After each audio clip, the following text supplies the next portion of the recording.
D'où viennent toutes ces personnes qui font bel et bien partie directement ou indirectement de votre vie, de votre histoire? Je vais vous le dire pour que nous puissions tous vivre d'amour. Bonjour, commençons par nous mettre d'accord sur ce qui constitue notre monde restreint, monde qui peut être très lilliputien ou très grand.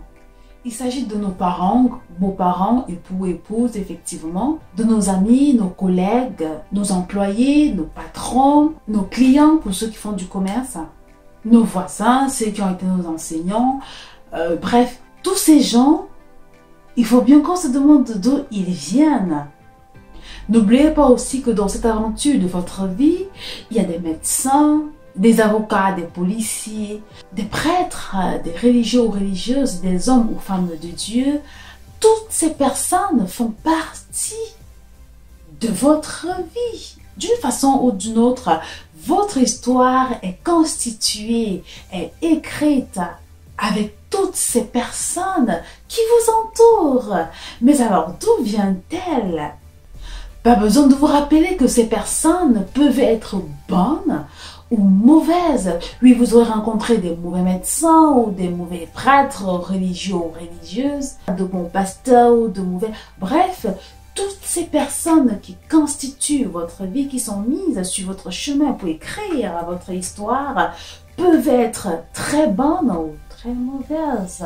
Des bandits, des gigolos, vous avez aussi sur votre chemin des hommes ou des femmes adultères, des maîtresses confirmées ou non. Je veux dire, d'où viennent tous ces gens, effectivement, qui de façon inéluctable font partie de votre vie, de votre quotidien?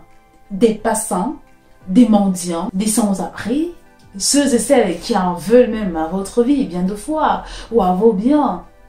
D'où viennent ces gens qui vous entourent? D'où vient cette bonne personne que vous rencontrez du jour au lendemain sur votre chemin? Oh, cette mauvaise personne! D'où viennent ces collaborateurs qui vous font avoir une très grande joie de travailler, ou cet autre collaborateur qui vous donne du fil à retordre et vous fait couler des grosses sueurs?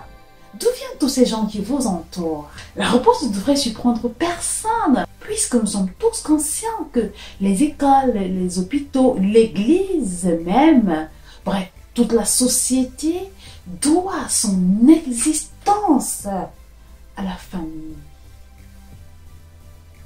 La famille, oui, tous ces gens qui nous entourent, toutes ces personnes qui vous entourent, de bonnes comme de mauvaises, toutes ces personnes qui écrivent votre histoire, votre passage sur cette terre, viennent d'une famille. Vous convenez dès lors avec moi qu'il est temps de restaurer nos familles. Sinon, sur quelle société allons-nous compter? Sur quelle église allons-nous compter? Parce que cette société, cette église, ou ces églises, ces religions, sont uniquement constituées des hommes et des femmes qui viennent d'une famille.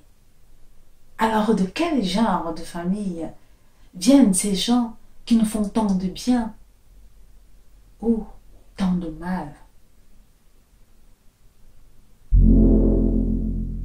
Je vous invite à prendre du recul pour réaliser effectivement que toute personne que vous rencontrez sur votre chemin, bonne comme mauvaise, vient d'une famille.